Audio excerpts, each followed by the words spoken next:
todos vosotros, porque en este día del puente incluso la verdad que no nos lo ha puesto nada fácil, Bueno, hoy estamos aquí en una de las actividades que forma parte del convenio que el Ayuntamiento de Gijón ha recuperado con la coordinadora de ONGs del Principado de Asturias, con Codopa, después de nada menos de 10 años sin ningún tipo de colaboración, con todo lo que eso supone.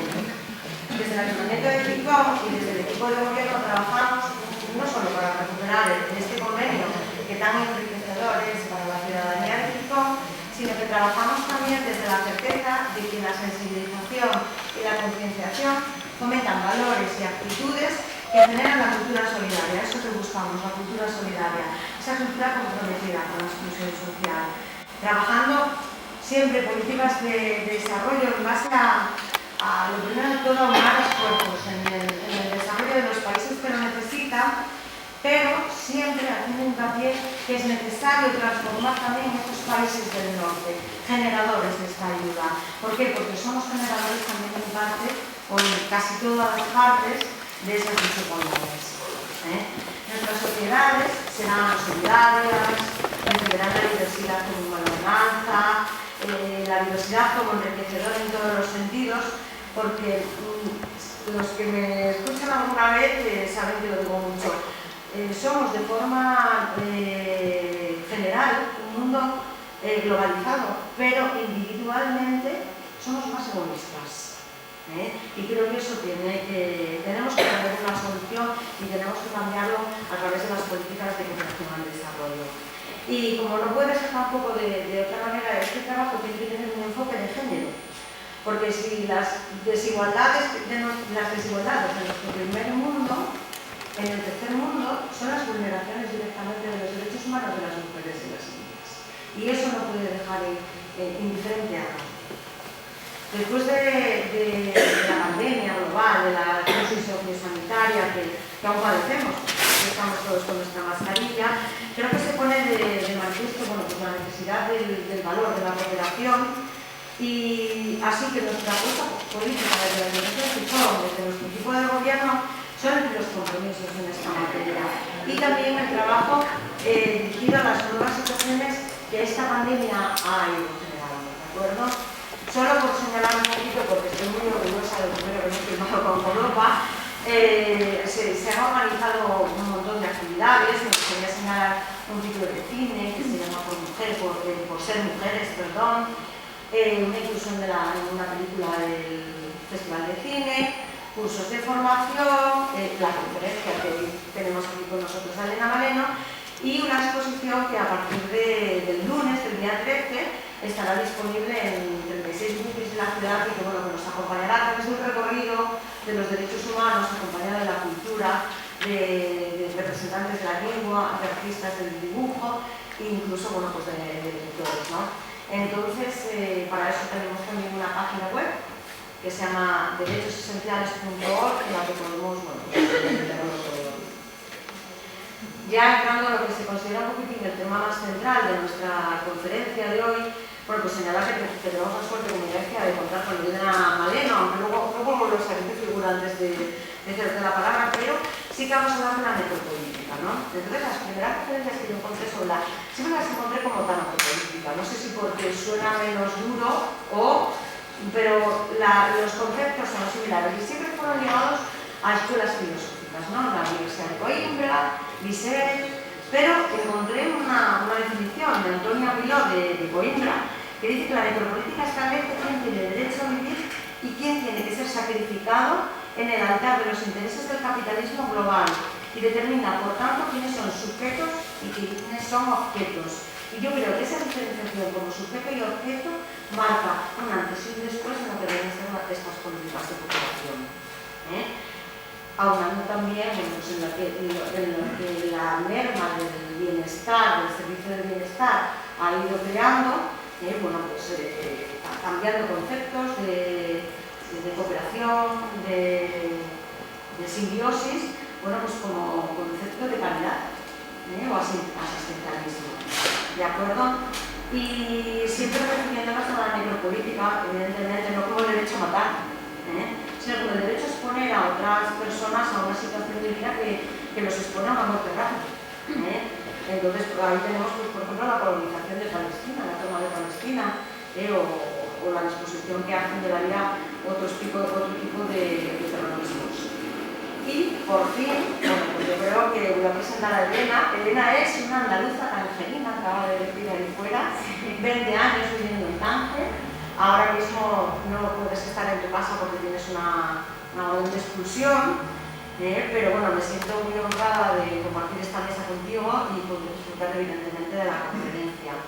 Eres periodista, escritora, investigadora, te acompañan un montón de premios, si nos tuviéramos que decir no habría conferencia, así que mejor no digo nada, y otros tipos de premios que, bueno, que vienen también del mundo universitario, el honoris causa de la Universidad de las Islas Baleares, y también, bueno, pues, me gustaría destacar, pues, su trabajo como escritora, coautora de varios libros, si no me equivoco, y autora de un libro que se llama Mujer de Frontera. Un honor tenerte hoy en la ciudad y ya, bueno, pues te doy paso para poder escucharte. Gracias.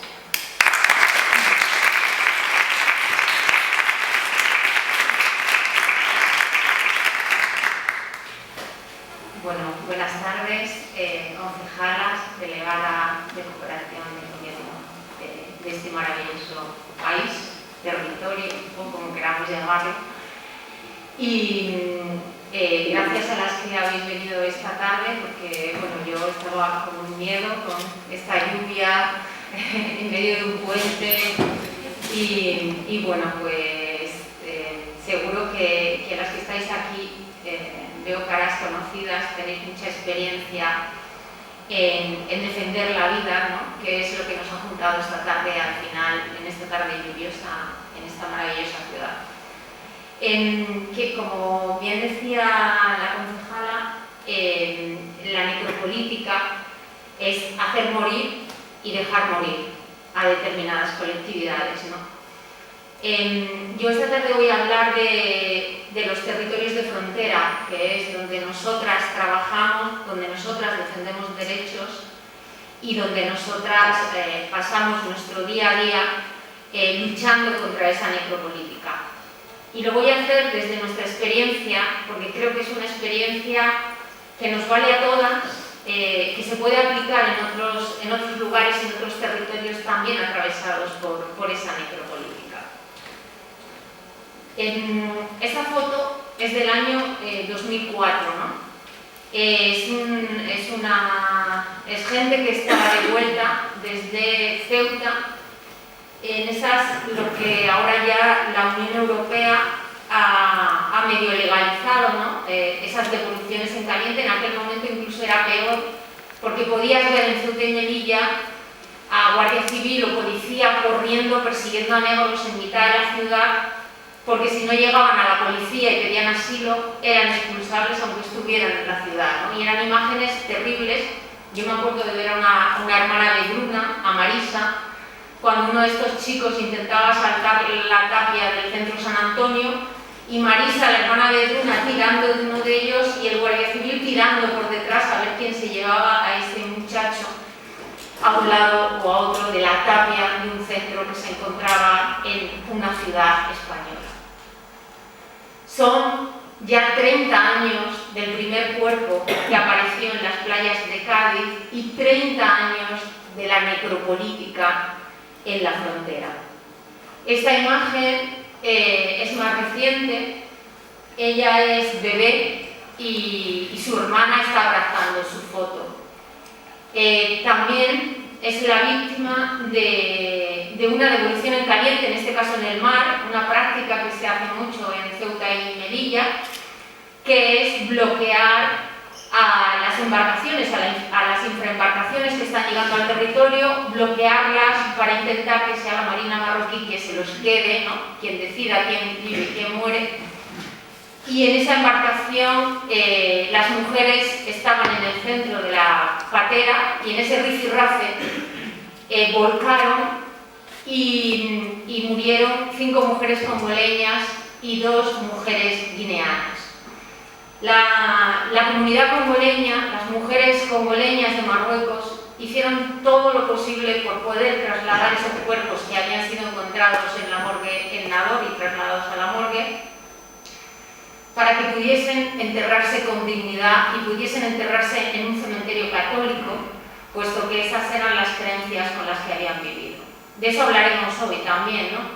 Hablaremos de esos procesos de resistencia a la necropolítica, de esa dignidad ante los procesos de hacer morir y dejar morir, que al final nos centran en la defensa de la vida. Yo te recomiendo, concejala, leer a Achille Mbembe. Él fue un poco el promotor, además es uno de los grandes pensadores. Achille Mbembe es uno de los grandes y maravillosos pensadores que ha dado África. Hace poco sacaba otro libro en francés, con una editorial de Francia, también hablando y entrando más en la necropolítica, y es hacer morir o dejar morir a los cuerpos considerados como mercancías, como bien tú decías, como objetos, ¿no?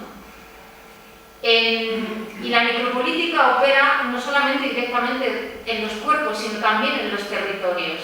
Las compañeras de CODOPA que están aquí hoy saben muy bien lo que significan las expulsiones de los territorios de personas que están defendiendo la tierra, ¿no? Saben bien lo que significan el expolio, las extractivas, los conflictos, todas esas colectividades que al final son expulsadas de los territorios y que la cooperación debería trabajar porque pudiesen quedarse, pero la violencia de esa expulsión de los territorios es tal que aboca a la gente a salir de ellos, y las que se quedan, como bien sabéis, porque ya me han chivado que tenéis un proyecto pionero de traer defensores y defensoras para que reposen en vuestra maravillosa tierra, bueno, pues las que plantan cara son perseguidas, son criminalizadas y son en muchos casos asesinadas. Y una parte importantísima de esa necropolítica es el control del movimiento. Y ahora veremos por qué. En ese control del movimiento hay una base importantísima que es la necrofrontera. Y decía otro pensador, en este caso al otro lado del Atlántico, que es Valencia, que la vida amenazada y torturada es un bien para el negocio de la frontera y la necropolítica.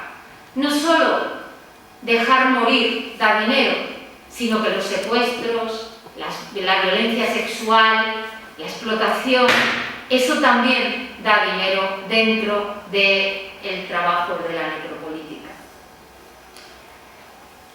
Cómo esas fronteras al final impactan en los cuerpos, ¿no?, de las personas que las transitan. ¿Cómo se construye esa necropolítica fronteriza? Pues hay algo que es muy importante, que es el relato, los discursos hegemónicos. Y yo creo que ahí hay que hacer un esfuerzo, y encuentros como este hacen mucho bien porque hacen ese esfuerzo de construir otro relato, no el relato hegemónico en el que se puede sostener esa necropolítica. Ya veremos más adelante cómo ese relato hegemónico es un relato de guerra. Si os dais cuenta en cómo opera, ¿no?, en cómo nos cuentan la frontera, nos la cuentan como si fuese una situación de guerra. La necropolítica fronteriza también tiene sus raíces en el negocio de la guerra y en la externalización a terceros países del control del movimiento, ¿no? Estamos viendo ahora las negociaciones con Turquía, sabemos las relaciones con Marruecos, sabemos cómo se pagan, ¿no?, los centros en Libia para que las personas sean rescatadas, entre comillas, en el mar y luego estén en centros de detención libios.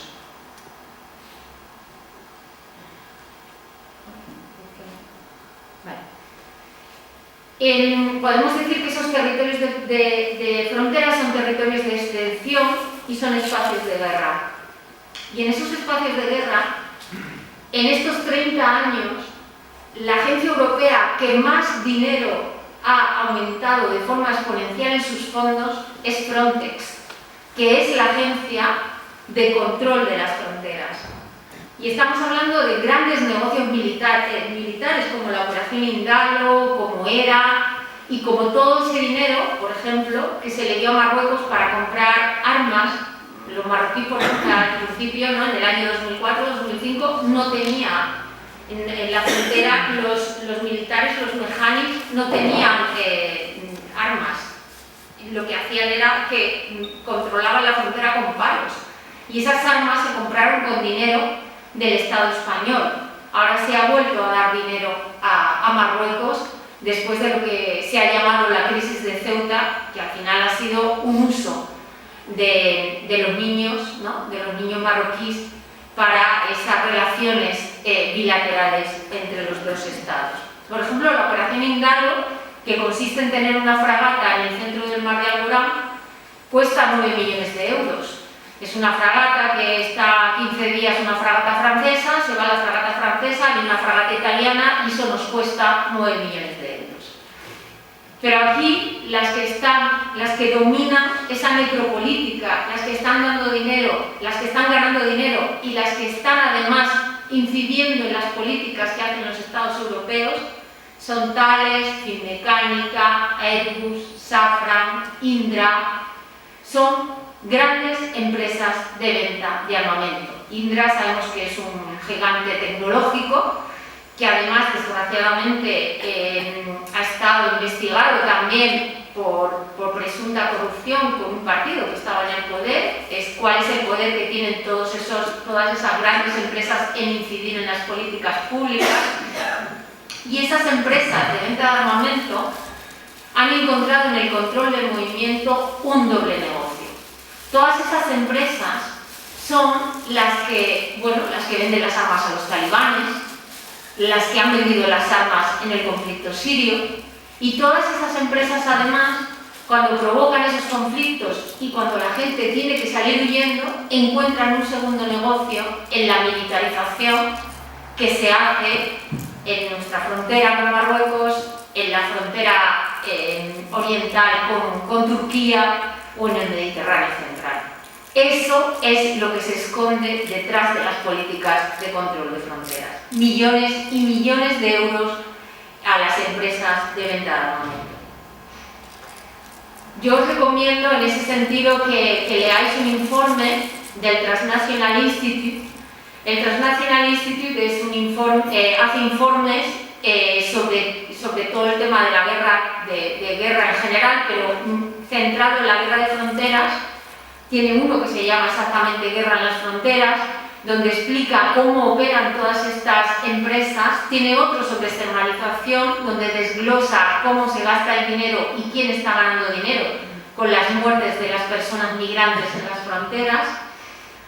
Y para mí son un referente. Uno de sus investigadores más famosos es Mark Ackerman, y yo recomiendo siempre que si queremos profundizar lo leamos, porque podremos avanzar mucho, ¿no?, en estrategias de difusión de otro relato, como decía al principio.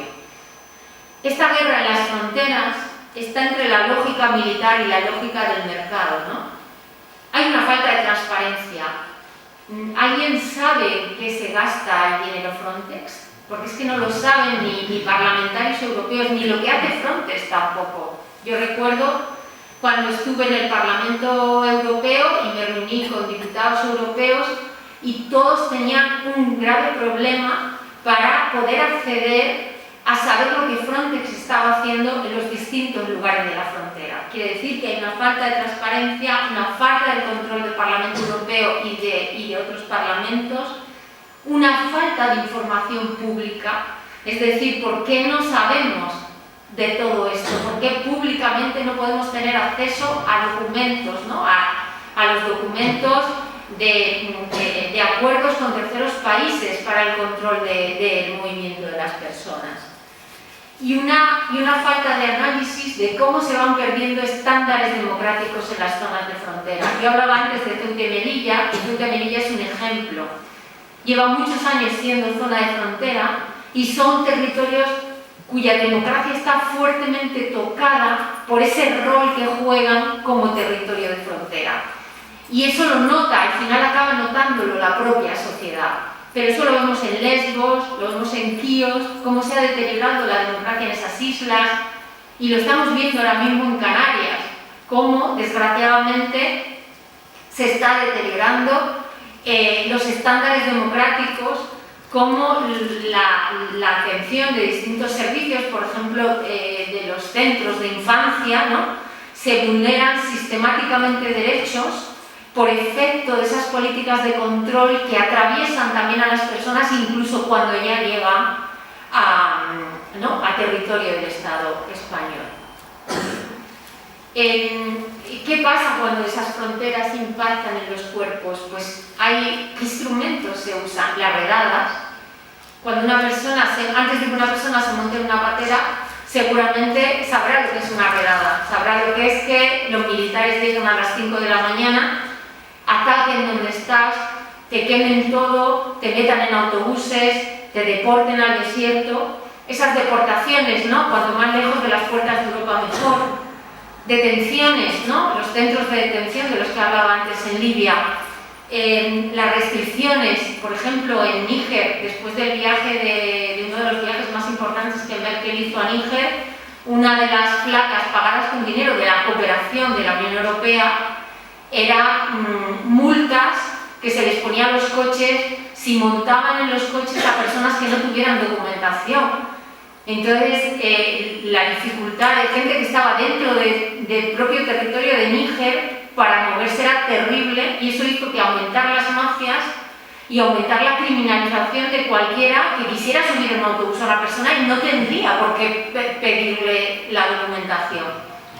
Y algo que es muy importante, que hablaremos con más profundidad, es la violencia específica contra las mujeres y la violencia específica contra la infancia migrante, que son dos formas de violencia que operan como instrumentos dentro del control militar de las fronteras. Y luego están las industrias del armamento, pero hay alguien más que está operando, que son las industrias criminales. Tenemos que tenerlas en cuenta, están ahí, ¿no? A nosotras se nos habla de ellas con un lenguaje demasiado superfluo, ¿no? Las mafias, ¿no? Todos son mafias y la lucha contra las mafias lo engloba todo, pero ¿cuán eficaz es nuestra capacidad de luchar contra las mafias? ¿De verdad en estos años en la frontera se ha luchado contra las mafias? Pues os tengo que decir que desgraciadamente no. Las mafias son cada vez más poderosas, más grandes, y lo que se ha terminado es con las toys, ¿no? Esas toys de juguete, que la gente no necesitaba las mafias, sino que entre ellos se compraban una toy en el Decathlon o en los supermercados ahí en Tánger, y se tiraban todos al agua, claro, con grave riesgo de su vida, o los saltos a la valla, donde tampoco la gente se organizaba y tampoco había una estructura mafiosa detrás. Ahora las personas en nuestra frontera están saliendo sobre todo de Canarias, donde sí necesitan, porque todos sabemos cuál es la situación territorial de las ciudades donde están saliendo, desde Layún, Dakhla, sí que necesitan de fuertes estructuras para poder salir, y sí que se ha aumentado el poder de esas redes criminales. De hecho, en Libia se ve muy bien cómo operan las redes criminales de forma conjunta con las industrias de la guerra, cómo se retroalimentan esas políticas. En Libia, esos centros de los que os hablaba, que están pagados por la Unión Europea y a donde se llevan las personas después de haber sido interceptados, porque no podemos hablar de rescate, sería una palabra demasiado grande para lo que hace la Guardia Libia. Una vez llegan a esos centros, son en esos propios centros en donde las redes criminales les secuestran y llaman a las familias en el país de origen y les dicen: tenéis que pagar dinero si queréis que les liberemos. Y si las familias no pagan, de los centros, que desgraciadamente se hace presente en cada redada, es decir, la violencia sexual contra las mujeres se usa como arma de guerra en la guerra de las fronteras. Por eso, nosotras siempre hemos pedido explicaciones, porque claro, esa política de externalización está pagada por la Unión Europea, y hemos dicho cuáles son los controles, ¿no? Cuáles son los controles que se hacen a esas redadas y que se hacen a esa forma de control desde la Unión Europea, cuando sabemos que todas las mujeres son violentadas de forma sistemática en cada redada. Y después las maternidades, porque las mujeres, bueno, pues víctimas o bueno, pues en ese camino migratorio, muchas de ellas se quedan embarazadas. no hay otro camino, ¿no? Lo hemos visto en otras fronteras del mundo. Fijaros que hay algo en común con las mujeres que entran al tren de la bestia en Mesoamérica, con las mujeres que transitan por Usta en la frontera de Argelia y Marruecos, y es que se ponen anticonceptivos pinchados para no quedar embarazada durante 3 meses, para poder abordar toda esa violencia sexual y que no sea un coste de tener que cargar con un hijo o con una hija. Pero a pesar de eso, las mujeres se quedan embarazadas y de una valentía enorme siguen adelante asumiendo esos hijos y esas hijas. Y en ese camino, cuando llegan a tierra, ¿no? Nos hemos encontrado, por ejemplo, que en Canarias se separaba a las madres de los hijos y de las hijas de forma sistemática el pasado verano, hasta que salían los resultados de los test de ADN. Porque claro, las mujeres además, las mujeres siempre somos sospechosas de algo, ¿no? Y las mujeres migrantes son criminalizadas. Uy, a ver si no van a ser buenas madres, pues les separamos de sus hijos y de sus hijas. Y un test de ADN, ¿cuánto diríais que puede tardar en hacerse? Pues, ¿no? Cuando te separan de tu hijo y de tu hija, un test de ADN puede tardar 4 o 5 días, ¿no? Para una mujer migrante en el Estado español, un test de ADN tarda 9 meses o un año. Esta separación sistemática, que ya la habíamos visto en Andalucía, que ya la habíamos visto en otras zonas de frontera del Estado español, se estaba dando en Canarias. Y fueron las propias mujeres quienes quisieron denunciarlo. Y esto lo hacía la Fiscalía de Las Palmas. Y las propias mujeres salieron públicamente y bueno, se montó un movimiento de solidaridad a través de lo que ellas estaban denunciando, que se encontró una solución, y la solución era que estuvieran en el mismo sitio juntas. O sea, al final estaban en una isla, no podían irse hasta que llegasen los resultados del test de ADN, ¿no? Era una solución tan fácil, pero tan difícil, ¿no? Verlo para respetar los derechos de las mujeres. Porque hay que decir que hay un tema bastante importante que ya lo están trabajando otras mujeres dentro del territorio, otras mujeres migrantes, que es el tema de las quitas de custodia. Yo participé en una investigación con Women's Link que se llama Madres en las redes de trata, donde estuvimos por toda Europa viendo qué pasaba al final con las mujeres que estaban en los sistemas de explotación. Y nos dimos cuenta de que al final iban perdiendo a sus hijos y sus hijas conforme iban siendo explotadas por todo el sistema europeo, que nadie las protegía, que no lográbamos protegerlas y que al final las castigábamos porque encima no podían ejercer sus maternidades. Y muchas de las mujeres habían perdido a sus hijos e hijas. Claro, cuando más pequeños, mira, son adoptables, qué bonito, ¿no? Tendrán una buena familia blanca, qué bonitos son los bebés, negritos. Y opera, ¿no? Opera esta mentalidad racista, aunque pensemos que no. E iban perdiendo y nos encontramos en la frontera dos realidades diferentes.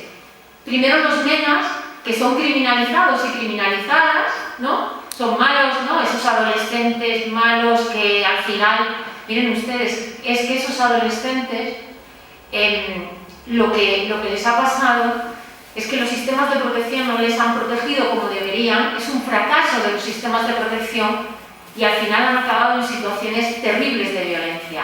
Ahora mismo hay 5 adolescentes marroquíes desaparecidos en el estrecho y hay, bueno, poca esperanza de encontrarles. Pues esos 5 adolescentes marroquíes fueron los adolescentes que atravesaron a Ceuta cuando Marruecos decidió usarles como moneda de cambio en las relaciones bilaterales, y que llegaron a Ceuta, y no sé si visteis las imágenes, dormían en los almacenes, y que después se intentó deportarles sin garantías y un juez le dijo al ministro del Interior que eso no se podía hacer, y siguen en las mismas situaciones de hacinamiento con las que llegaron. Y estos 5 cogieron una pequeña lanchita y se lanzaron al mar para intentar llegar al otro lado del estrecho porque no aguantaban esa situación de desprotección y han desaparecido en el mar. Creo que aquí hay un responsable claro, ¿no? Que son quienes no han sabido proteger los derechos de la infancia, porque Los niños, niñas y adolescentes migrantes son por encima de todo infancia, antes que migrantes. Y no lo digo yo, sino que lo dice el relator de Naciones Unidas para los derechos de las personas migrantes. También con la criminalización de los adolescentes es muy curioso, porque los niños pues llegan y dicen que son menores de edad y claro, normalmente el Estado español siempre dice no, parece mayor, le vamos a hacer las pruebas, a ver si con la prueba sale mayor y así no le tenemos que proteger, ¿no? Esa es la mentalidad.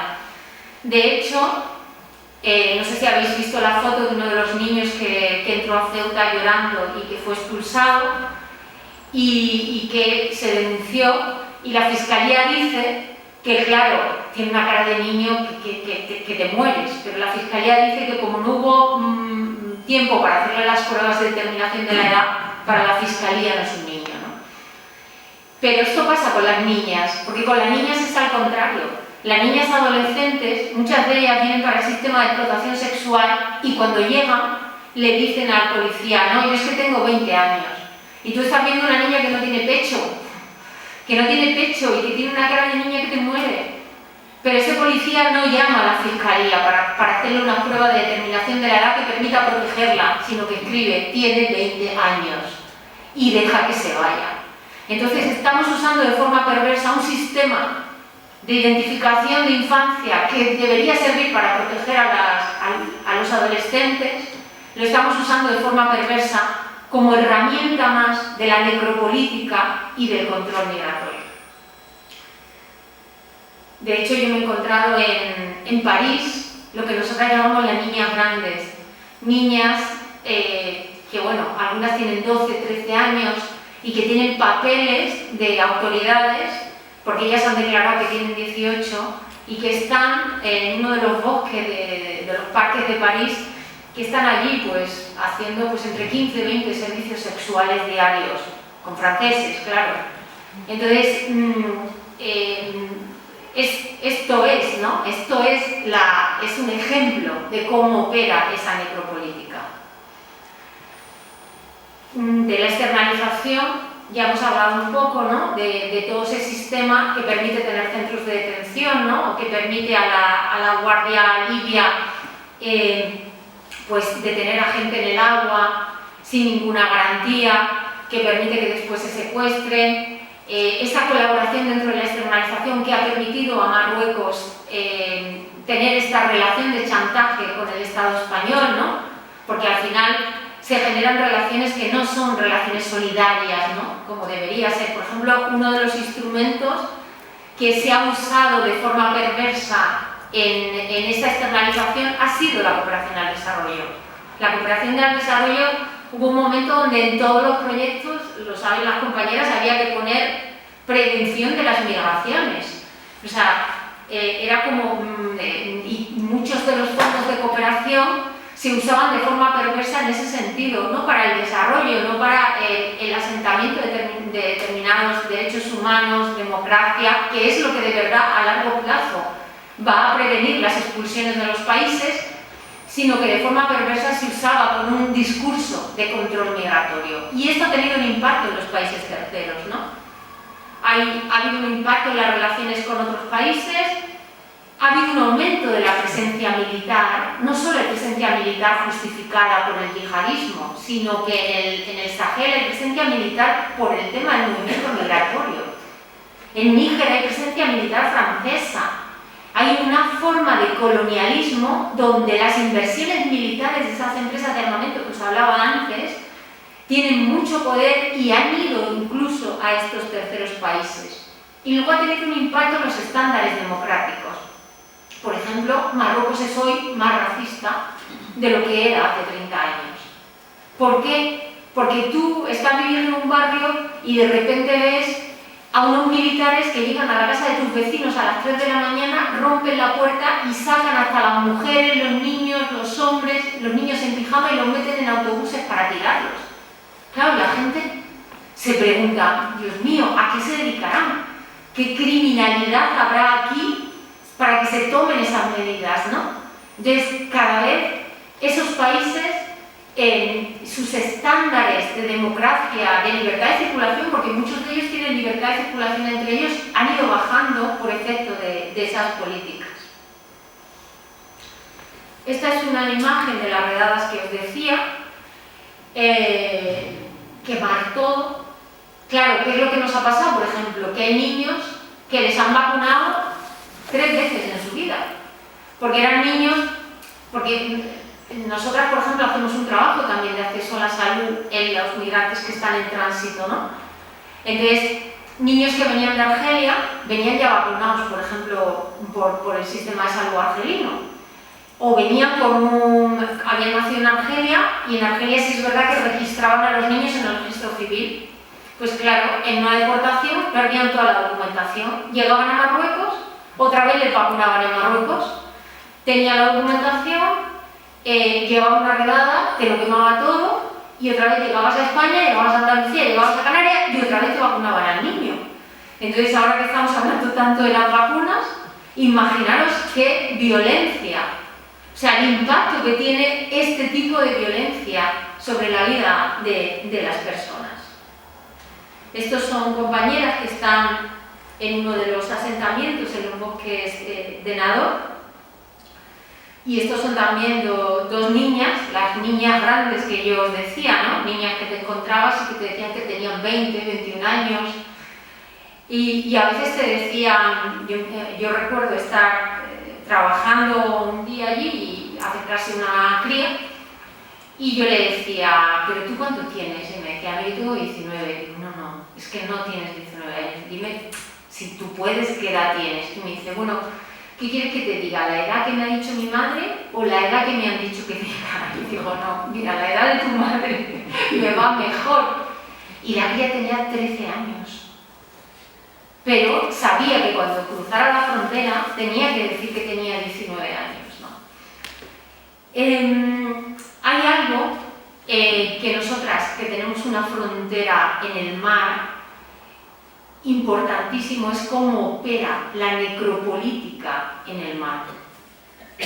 Este año, nosotras, yo milito en un colectivo que se llama Caminando Fronteras, tenemos un número de emergencia para embarcaciones que están a la deriva en el mar, y tenemos un número de emergencia para familias que buscan a las personas muertas y desaparecidas. Vamos a dar cifras a finales de este mes, y son las cifras más terribles de los últimos 10 años en la frontera, las más terribles. Y esto es por cómo opera esa necropolítica en el cruce marítimo.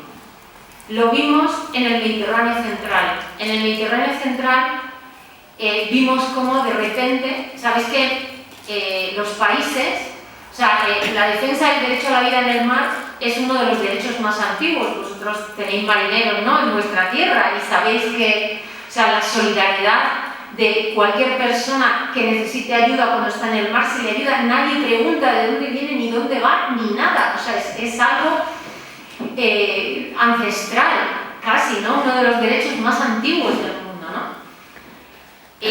Pues hay un convenio donde los países se dividen las aguas de rescate, pero donde se puede colaborar entre los países para rescatar, donde entras en un mar, entras en unas aguas, entras en otras, ponen los medios, o sea, es un convenio internacional.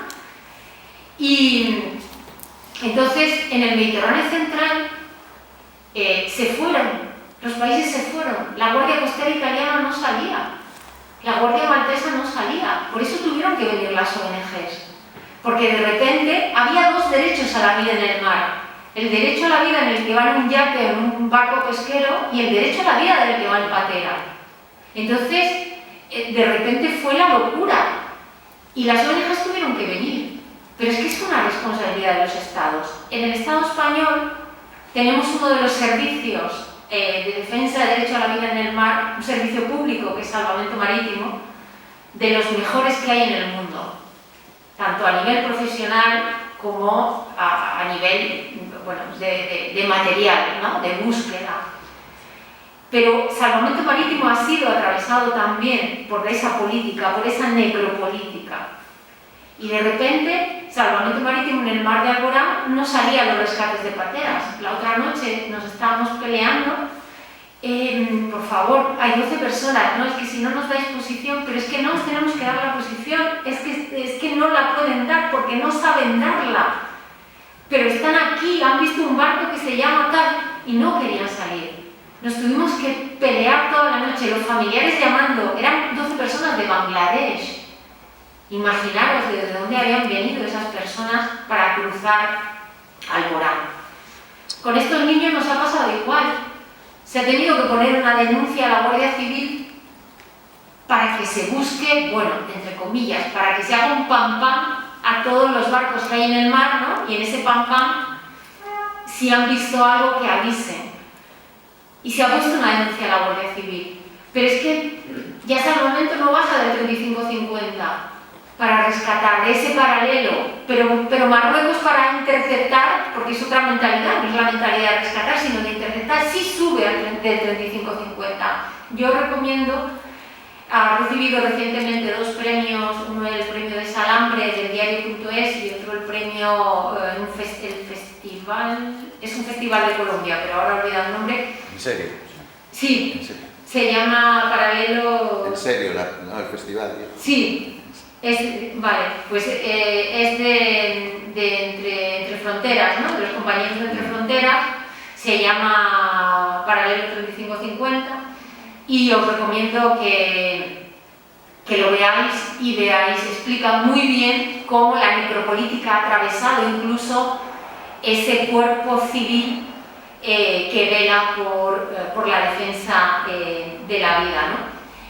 Se han intentado desmantelar ese servicio público, se han intentado aplicar recortes, se ha conseguido aplicar recortes, pero hoy nos levantamos con una buena noticia. El sindicato mayoritario en Salvamento Marítimo es CGT y CGT ha conseguido un aumento presupuestario para este año a cargo de los presupuestos generales del Estado. Entonces estábamos muy contentas esta mañana y estábamos felicitando a los compañeros que desde Salvamento también están luchando contra esa necropolítica.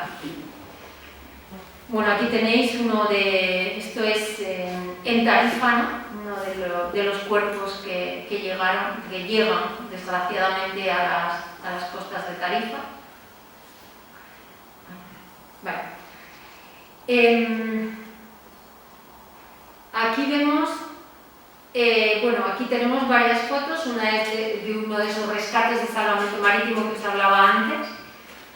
Mirad las condiciones, ¿no?, de las neumáticas en las que se viajan. Esta es una neumática del mar de Alborán, pero es que ahora también hay neumáticas en el océano Atlántico, que ese tipo de embarcaciones nunca había habido, y ayer en una de esas neumáticas murió un bebé, 2 mujeres y un hombre.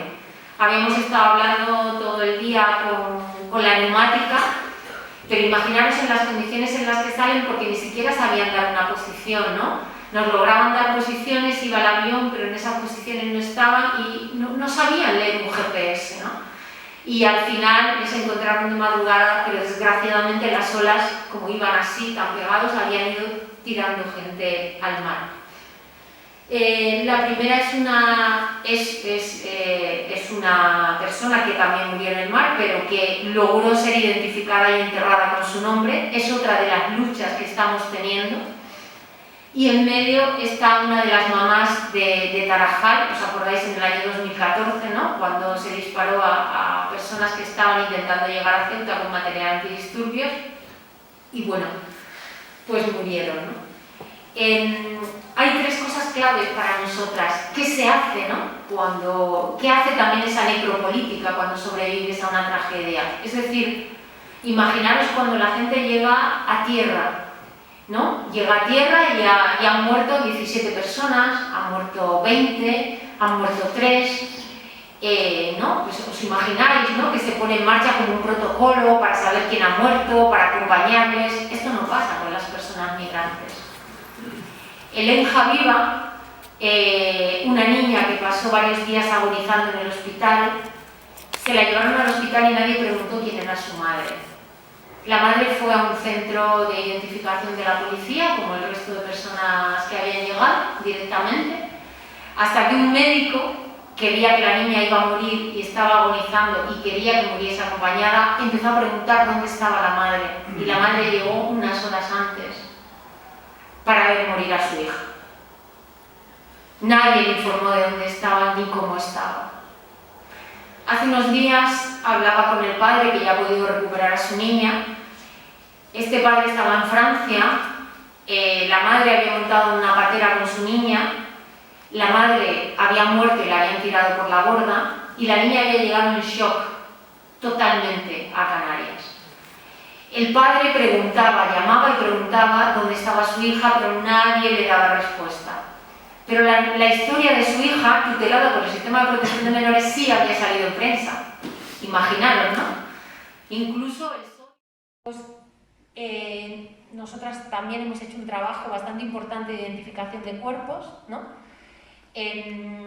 Las morgues tienen mucha sensibilidad y nos dejan entrar para verlos y dejan entrar a las familias, pero últimamente en la ruta canaria, en la Yumi, en Dakhla, no dejan identificar los cuerpos. De hecho, se recuperaron de un naufragio de 86 personas los cuerpos de 20 mujeres y las 20 mujeres que habían sido identificadas, que sabíamos quiénes eran la mayoría de ellas y que las familias querían enterrarlas y pues por el rito musulmán, lavarlas, vestirlas de blanco.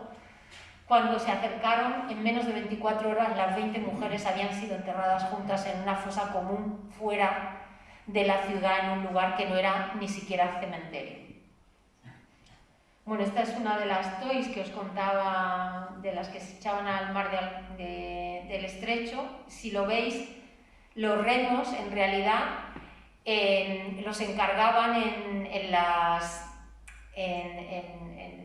carpinterías de Tánger, que son como un remo, porque decían que claro, los remos de plástico con los que van las toys pues no tienen fuerza, y entonces en las carpinterías de Tánger hacían estos remos que los hacían parecidos a las palas estas para las patisseries, para las panaderías.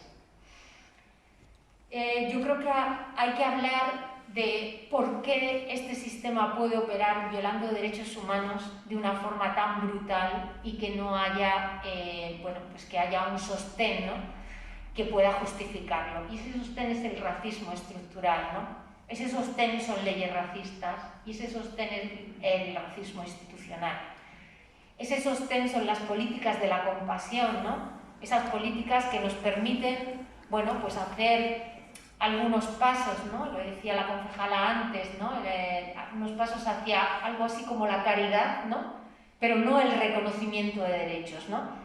Así, esas políticas de la compasión nos dicen, bueno, pues sí, tenemos un sistema de acogida, bueno, pues sí, han ido a un centro, bueno, pues sí, por lo menos, ¿no? Y permiten también mostrar esa imagen del Salvador blanco, ¿no? O permite, por ejemplo, que estemos grabando a mujeres o niños que se están ahogando en el mar y que eso tiene un impacto terrible en las familias, porque esas imágenes luego dan la vuelta y las propias familias te dicen que esa imagen, que al final casi no sensibilizó a la población, pero sí que hizo un daño terrible, ¿no?, a las familias. Y el aumento del racismo social, ¿no? Hay un racismo institucional que está operando en las instituciones, lo estamos viendo en los lugares de frontera. Hemos pedido muchas veces al gobierno, tenemos que trabajar en protocolos, tenemos que trabajar en esos protocolos de acogida para que efectivamente sean antirracistas, para que efectivamente muchas dinámicas, ¿no?, que están interiorizadas y que hay que deconstruir, estamos en el camino de hacerlo, ¿no? Y desgraciadamente ese racismo social que está aumentando, ¿no?, y que normaliza. Yo lo veo en las redes sociales cuando ponemos un tuit de un bebé que ha muerto y hay gente que se alegra porque dice que uno menos, ¿no? Entonces, creo que eso también tenemos que tenerlo en cuenta. Y por último, hemos hablado de la necropolítica, pero yo quería hablar también de cómo se enfrenta esa necropolítica. Porque hay una práctica política en esos contextos de violencia, porque no solo son las mafias, como nos cuentan, porque también hay comunidades que se organizan, porque también hay solidaridad. Yo, en el bosque Gurugú, por ejemplo, ¿no?, la gente, bueno, pues si había un plato, comían todos, ¿no? y luego se organizaban, ¿no? el organizarse, el ser solidarios, o las mujeres para afrontar la violencia, ¿no?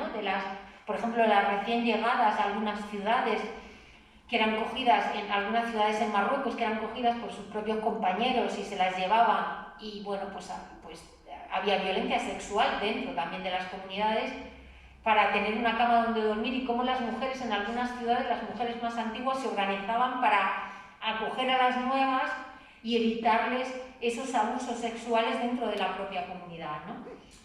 Hay una práctica política, lo decía el Tribunal Permanente de los Pueblos, ¿no? Ese tribunal permanente que ha juzgado la política europea, decía que hay un pueblo en movimiento, y eso es cierto, ¿no? Hay un pueblo que se encuentra, que comparte, ¿no? Y que se enfrenta a determinadas dinámicas, y hay una práctica política del reconocimiento de los derechos humanos del otro y de la otra, ¿no? De reconocer que todas y todas tenemos, ¿no? Tenemos los mismos derechos humanos, y si no son para todos y para todas, pues estamos hablando de privilegios y no estamos hablando de derechos. Hay protagonistas, ¿no? Este que veis aquí es Sampu, es un líder comunitario guineano. Él tiene una organización que se llama Desguin en Marruecos, y ha hecho un trabajo brutal desde su organización para identificar a las personas que mueren y poder enterrarlas de una forma digna. Y es una organización muy pequeña que está siendo pionera en la identificación de personas fallecidas en la frontera. La que veis aquí es también Sylvie. Sylvie, como os contaba, cuando os contaba que llegan, ¿no? Y que siempre se busca a quién es el patrón de la embarcación, pues Sylvie estuvo más de 11 días a la deriva, vio morir a la mitad de la embarcación en la que viajaba, y después la encerraron en un centro de internamiento. Y ya contaba que en el centro de internamiento la policía no tuvo asistencia psicológica, no tuvo ningún acompañamiento, que la policía constantemente le preguntaba quién era el patrón, y la amenazaba con expulsarla al país de origen si no lo decía. Ella le dijo decía que era la verdad, que el patrón de la embarcación, o sea, el capitán, en realidad, pues el que maneja el timón, se había muerto, era de los primeros que se había muerto por sed, y que ya no podía señalar a ninguno de los compañeros y que la deportaran si era necesario. Pero dos compañeros senegaleses señalaron a un chico gambiano. Este chico gambiano además no sabía ni hablar francés, ni hablar inglés, solamente hablaba en su lengua materna, y no tenía ni siquiera tuvo acceso a un buen traductor. Entonces lo metieron en la cárcel y le pedían 8 años de cárcel por cada muerto. Sylvie en Canarias, cuando la sacaron del centro de internamiento, la llevaron a Bilbao, y cuando llegó a Bilbao, lo primero que hizo al centro donde llegó, de la Cruz Roja, le dijo a la trabajadora social: hay un inocente en la cárcel, quiero que me lleves a la policía de aquí para que me tomen declaración. Y claro, la trabajadora social le dijo: de verdad, pero si no, me da igual que no tenga documentación, yo no puedo dormir tranquila. Babacar es inocente, estaba conmigo esperando, yo lo conozco porque estuvimos juntos antes de montar en la patera, era otra persona más que pagó como yo. Y bueno, pues esto es lo que hay, ¿no? Y lo hizo, declaró ante la policía le tomó declaración, la mandó al juzgado, y al final dejaron libre a Babacar, ¿no? Esas son también, ¿no? Dentro de las comunidades en tránsito hay muchas mujeres defensoras de derechos humanos. De hecho, nosotras estamos trabajando ahora con un proyecto de Alianza por la Solidaridad financiado por la Cooperación Extremeña, con mujeres migrantes en la capacitación, ¿no? Mujeres migrantes que son lideresas, que son defensoras de derechos, que están denunciando y enfrentándose a necropolítica, y estamos trabajando pues dando como más información jurídica, dando información sobre la protección la protección de la información, la protección de los teléfonos móviles. Y son unos talleres preciosos. Vamos a sacar una guía con Alianza por la Solidaridad para ellas, y sacaremos a finales del año que viene un estudio, ¿no? Entonces son todas esas mujeres, ¿no?, que también están siendo pioneras y están defendiendo la vida frente a esa necropolítica. Uno de los ejemplos ¿no? es esto. Esto es una iglesia en el camino. La gente sigue viviendo, ¿no? Se junta para rezar, se junta para... ¿no? No solo, claro, esa imagen, ¿no? que nos dan de la guerra, ¿no? De invasión, saltando la valla, hombres fuertes, no sé qué, ¿no? Todos esos mensajes, parecería como que la gente tampoco tiene vida. Pues no, la gente vive, ¿no? Está ahí. Yo lo vi la primera vez que llegué a uno de los bosques que estaban al lado de la valla de Ceuta, ¿no? Como la vida bullía, ¿no? Y se abría camino. Y esta es una iglesia que habían hecho pentecostal en el camino. Y bueno, aquí, esta es otra de las madres de Tarajal, la mamá de Armán, Bakayoko.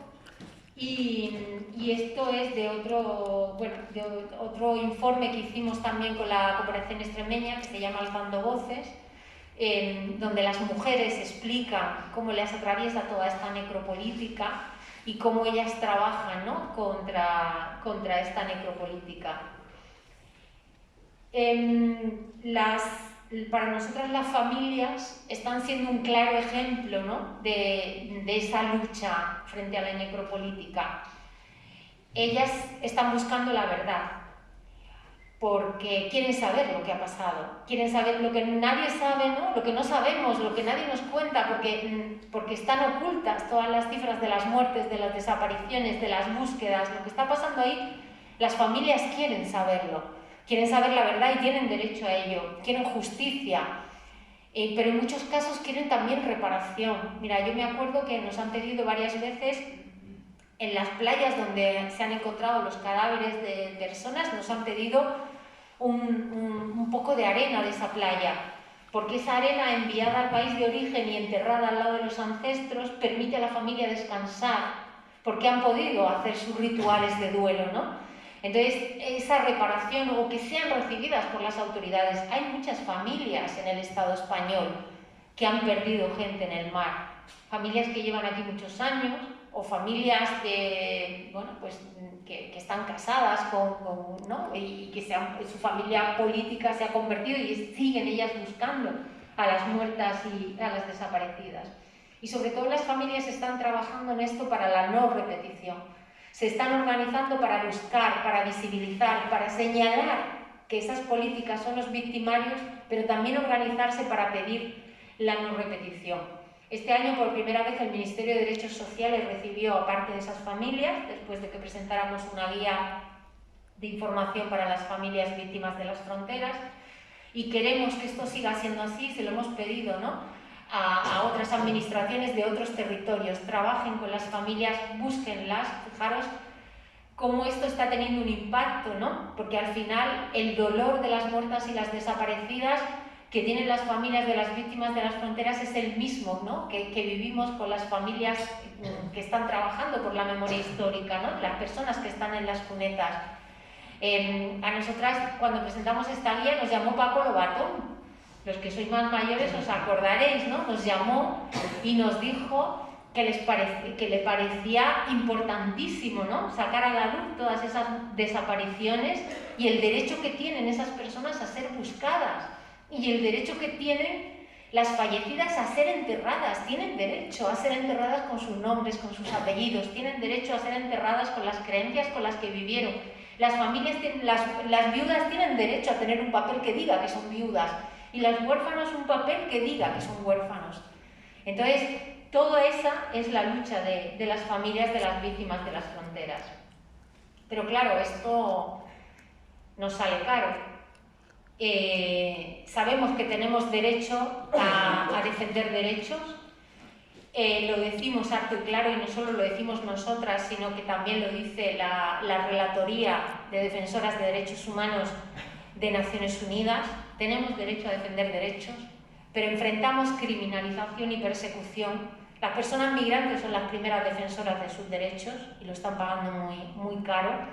Otras personas que estamos también ahí hemos sido perseguidas, criminalizadas, investigadas judicialmente, atacadas físicamente, expulsadas, ¿no?, finalmente, por ejemplo, en mi caso de nuestra casa.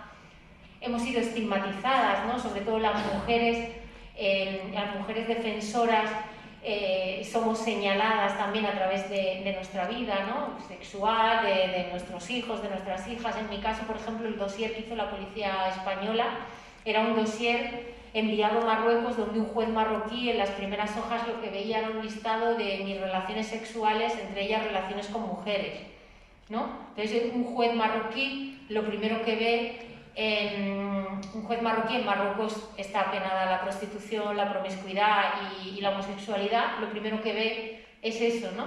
Y eso estaba firmado por la UCRIF, con el sello, ¿no?, de una policía española.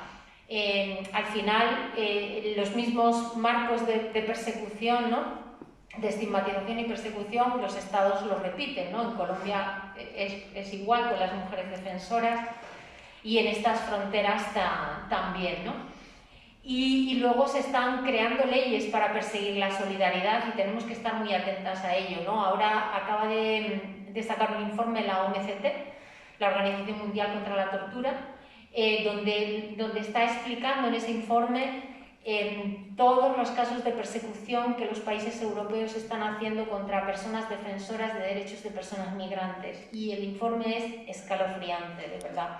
Y cómo se están impulsando leyes que favorecen la persecución de personas defensoras por dar de comer, por dar asistencia médica a otra persona que no tenga, ¿no?, una documentación en regla. Entonces estamos en una situación, en un momento clave en el que por ese miedo, se supone, ¿no?, a todos esos discursos de xenofobia y de racismo, estamos perdiendo derechos y al final todos estos casos de persecución son casos que se hacen para conseguir desmantelar todo un trabajo, ¿no? Un trabajo que no solo atacan a la persona que está defendiendo derechos, sino que con eso quieren meter miedo a otras colectividades y a otras organizaciones que están, ¿no?, defendiendo la vida. Por eso, para terminar, bueno, esto es dos críos que acaban de ser rescatados en el mar. Están haciendo el signo de Bosa. Bosa se ha convertido en una palabra en este camino migratorio, una palabra que significa, ¿no?, que es una palabra de lucha, ¿no? Bosa es llegar, Bosa es gritar, Bosa es alegría, Bosa es al final esa vida y esa lucha. Y bueno, cuando tomé esta foto estaba este niño jugando en medio de todo este despropósito, ¿no? Lo había perdido todo, la madre estaba además embarazadísima, casi de 9 meses, y el niño estaba jugando entre lo que quedaba y tal, y la madre, siempre recordaré que la madre me miró y me dijo, dice, ¿ves? Dice, él sigue jugando, dice, porque mira todo alrededor y míralo a él, porque cuando ellos vienen con muerte, nosotras venimos apostando por la vida. Así que muchas gracias por estar aquí esta tarde y sigamos trabajando en red por la defensa de esa vida. Gracias.